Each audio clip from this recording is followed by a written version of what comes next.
Magandang araw sa inyo mga kapromdi. Nandito po ako sa CG's Peak kung saan makikita yung overlooking na Partido District dito sa aming Camarines Sur.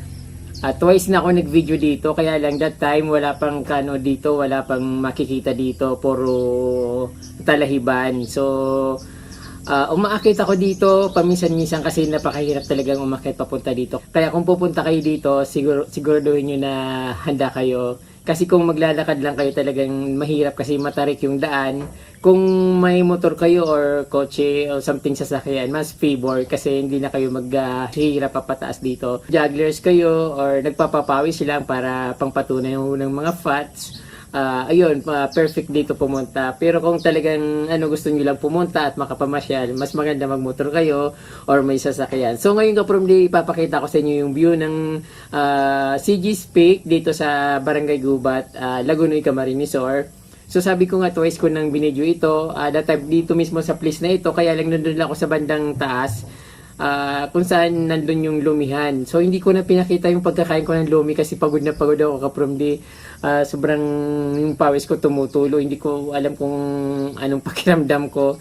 Kaya ayun, kahit na pawis na ako papunta dito, pero naglumi pa rin ako. Pero masarap yung special lumi nila, only 65 pesos. So napakasarap naman sa kapag dating mo dito, sulit yung makikita. Kaya ito kapromdi, gusto kong ipakita sa inyo yung 4th district ng Camarines Sur or tinatawag na Partido dito sa aming distrito, District 4 ng Camarines Sur. So overlooking Lagunoy Golf, kaya lang hindi na masyado mahalata kasi masyado nang malayo. Then Mount Isarog, tapos Mount Masaraga or Mount Iriga, tapos pag siniswerte yung pag walang ulap masyado, nakikita rin dito yung Mayon Volcano. So ayun kapromdi, ang makikita dito syempre napaka ganda na nature.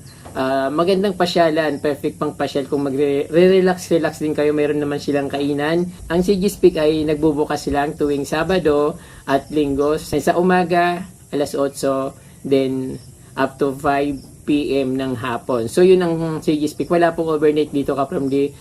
Pasyalan lang talaga ito. So kung gusto nyo makarating dito at makita at makasimoy nyo na makasarap na hangin, ayan, punta kayo dito sa CG's Peak. So ayan kapromdi, papasyal ko kayo dito sa munting paraiso dito sa aming Barangay Gubat. Let's go! Hindi ito kalayuan sa aming bahay kapromdi, kaya lang pag pumunta kayo dito yung daan matarik masyado. Siguro mga about 2 kilometers from sa aking kubo hanggang dito sa CG's Peak. Pero pag gusto mong magpapawis, yung sabi ko nga kanina, kung gusto niyo magpapawis, pwede kayo maglakad papunta dito. Or kung tinatamad naman kayo maglakad at syempre kung nasa malayong lugar kayo, mas the best yung may sasakyan syempre. Ayun, para pagdating dito, comfortable kayo at hindi kayo hinihingal. So ayan, ang makikita dito yung mga napakaraming kalamansi, limon. Ayan, yung local na limon sa atin, kalamansi. Then sa baba naman kapromdi yung mga niyugan, mga coconut farm at overlooking Mount Masaraga. Ayun, maulap ngayon kapromdi kaya hindi masyadong nakikita yung mga magagandang bundok, lalo na yung dito sa amin sa Partido yung napakagandang view ng Isarog, Mount Isarog. Siyempre pag nandito kayo kapromdi sa CG's Peak, pwede kayong pumunta dito sa kanilang tambayan, pwede dito mag-lunch, almusal. Ayun, dahil meron naman sila mga na-order na short order dito, pwede kayong kumain dito. At napakasarap ng hangin dito kapromdi, basta mas maaga kayong pumunta dito, mas maganda kasi mas malamig yung hangin. So ayun sa baba, mayroon din silang sa baba, parang parang may tubig sa baba. Medyo matarik kasi may mga ferns, yung pako, mga buko. Hindi ko lang alam kung nagbibinta rin sila ng buko dito, pero syempre meron sila, malamang pag nag-order ka magbibigay rin sila. So ayun, puntahan ko yung baba dito. So actually mainit na, dapat mas maaga ako pumunta dito kasi sobrang init.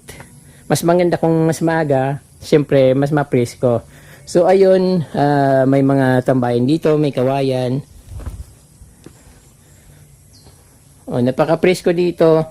Kung magpapalamig kayo maghapon, pag wala kayong mapuntahan, pwedeng magtambay dito. Siguro naman pag kahit na tanghaling tapat, dahil may bubong naman, so yung hangin dito ay malamig.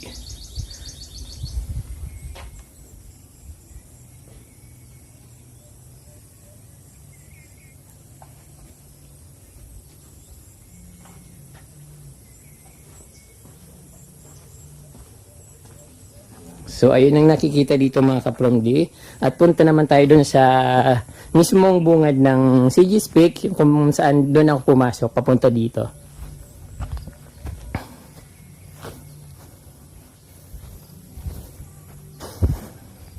Mayroon din ditong bench. Pwede rin tambay-tambay dito kung hindi pa masyadong mainit. Siguro mas maganda dito upo dito sa bench nito pag bandang hapon or umaga. Kasi pag tanghali medyo na ano na siya ng init. Dito ka from sa baba, kitang-kita dito yung parang cruise. Hindi ko alam kung anong tawag nila dyan. Pero something dinidibilo pa lang kasi yung place na ito ka-from di, kaya hindi ko masyadong kabisado kung anong mga pangalan ng mga ano dito, yung lugar.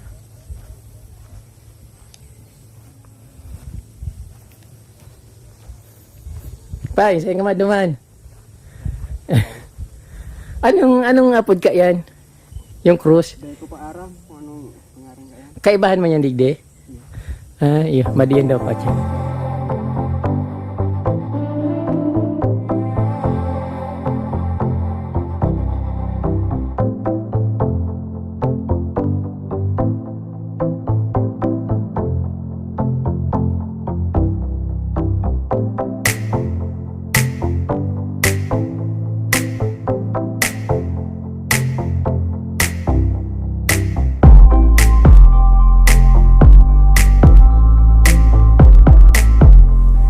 Ayun, pagdating naman dito ka-from di, makikita nyo yung kanilang concierge. Sa kainan na rin siya diretso. Meron silang ma-order ng mga short order, mga tapsilog, mga special kinalas, yung parang beef, lomi, para mga ganon.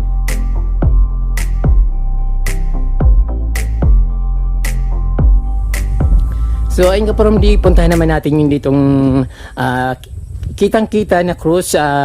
Gusto ko siyang i-discover kasi matagal na akong hindi pupunta dito, kaya ayun, namimiss kong pumunta dito. Although sabi ko nga sa inyo, matagal na ako nag-vlog dito, siguro nung nagsisimula pa lang ako.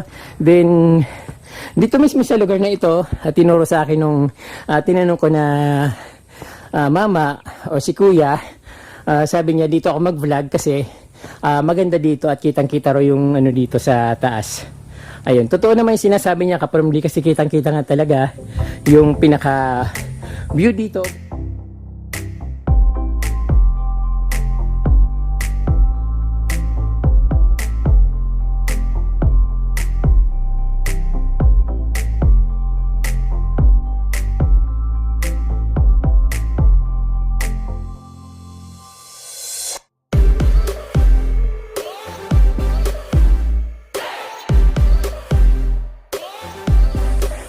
Hinihinga lang ako ka-from di, parang isa-isa lang yung hininga ko.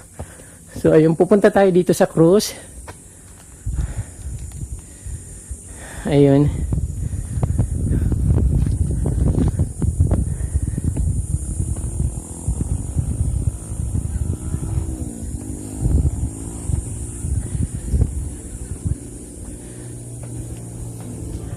Oh.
So ayun mga kapramdi, nandito ulit ako sa kabilang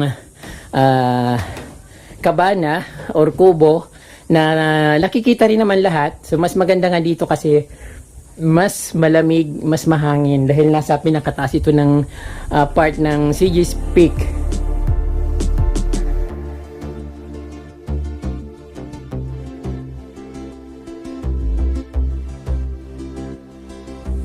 Ay, napakasarap. Gusto kong humiga dito.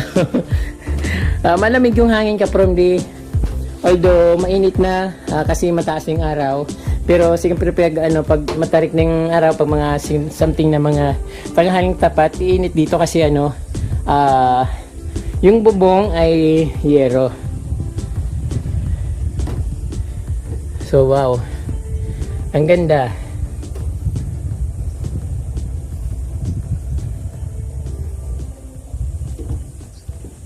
Dapat pala dito ako kumain ng lumi kanina.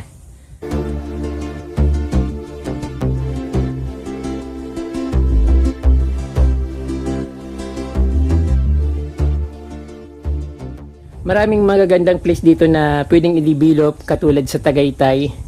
Kasi masarap yung hangin dito.